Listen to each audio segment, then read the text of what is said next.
Hi, my name is Felice, and I'm the Happy Star Wars Guy. Today, I want to take a moment to appreciate Phantom Menace. Um, I know a lot of people were annoyed by Jar Jar Binks, and there were some other critiques that they thought, oh, Phantom Menace was a bad movie, and people didn't like it. But I loved it, and here's why. First, we get an opportunity to see the beginning of the Skywalker saga, the Skywalker story, which is the whole point, as George Lucas has pointed out, of Star Wars. It's a family story about the Skywalkers. It's a love story. It's way more deeper than just a fun action movie and a movie that you can go, oh no, we're on a desert planet and then we're going to go to another planet and all that stuff. It's really annoying when people break down things. And I think I've mentioned it before, but there are only so many different types of landscapes and backdrops that you can have in a movie. So let's throw that aside and take a look and break down the movie in a more logical sense. So, with that being said, the one great thing that I really enjoyed first and foremost in Phantom Menace, and when I first watched it in the movie theaters, I literally teared up when C3PO and R2D2 met for the first time. It was an incredibly touching moment to see two main characters of a movie, even though they're droids, meet for the first time. It was wonderful for me, and that truly made me the happy Star Wars guy. The other thing in the movie that really struck me was that we finally get to see the rule of two, and we get to see a Sith Apprentice go out on a mission to do the Master's bidding, and we get to see this fantastic fight between Darth Maul, Qui-Gon Jinn, and Obi-Wan Kenobi. We get to see how the Jedi can overcome the Sith when they take a moment to use their Jedi training, be in the moment, live in the moment, and you see Obi-Wan pop up, grab a lightsaber that was Qui-Gon Jinn's because Obi-Wan lost his lightsaber in the movie, and take out Darth Maul. So we think. And of course, last week we understood that Darth Maul has lived past this moment in time, but back to Phantom Menace. The struggle and the conflict that is occurring in Phantom Menace, and when you bring it all together and think about what is going on in the Star Wars universe, it does really fit well. There is a looming Trade Federation rising. We get this plot that really launches the opportunity for future conflict in a storyline.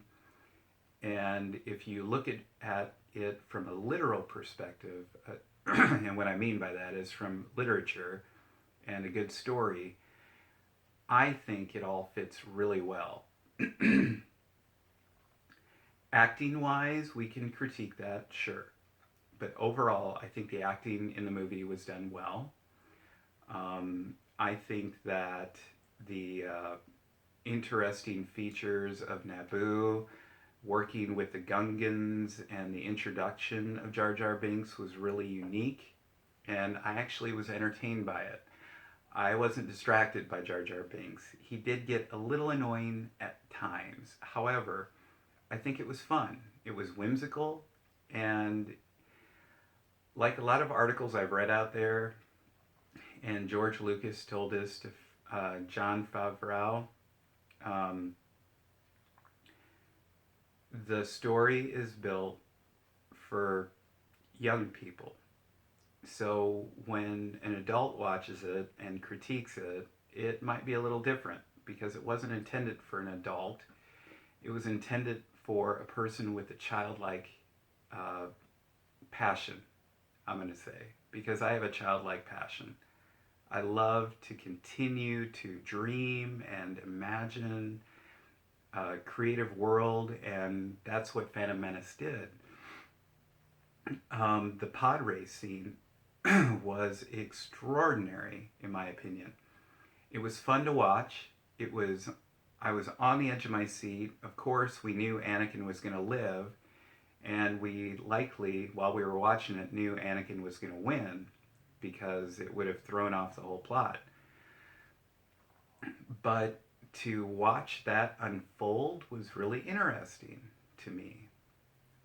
The other thing is that we see that there is on Naboo a planet that has two different groups, humans and Gungans on a planet. And oddly enough, as much as we might hate Jar Jar Binks, some of us, I don't. Again, I liked him. Um, we get an opportunity to see two different groups pull together for the same cause. And I think that's a really important lesson. It's where we settle our differences and we see the greater good that we can accomplish by working together. And we see unity. And we end the movie with unity, where there's this peace treaty that reminds us of that orb that actually is apparently in existence in our own world in Saudi Arabia. Anyway, side note, that's what my mind came to when I was rewatching the movie last weekend. Overall, it was really exciting because Phantom Menace, we've only seen Jedi do a lightsaber scene. We've only seen Jedi up to that point just wield a lightsaber, undo handcuffs, um, do some acrobatic feats, and frankly, Phantom Menace brought the Jedi back to a more fun and really unique perspective by showing us how we can use a lightsaber to blast a door open by intensifying the energy that's coming from the lightsaber. When Qui-Gon Jinn is on the ship on the Trade Federation, we get to see them move really fast using Jedi speed, force jump, where they're jumping down and dropping without hurting themselves, and they're dropping like 40 feet. The other thing that was really interesting is that people have heard about the Jedi, but they really don't know exactly what they do because there's been so much of a time of peace. Their story is only a legend. We also get to see Anakin do this crazy thing where he ends up stuck in a ship. He overrides it. This little young boy who's, what, 8? And he ends up going into the Trade Federation ship by accident. Yeah, okay, we can critique that. But I think it was a fun plot. It was kind of fun to see him do that. He doesn't quite know what he's doing. He's learning his powers, and he takes out the Trade Federation ship and knocks out all of the battle droids. To me, that was entertainment. It's all about entertainment.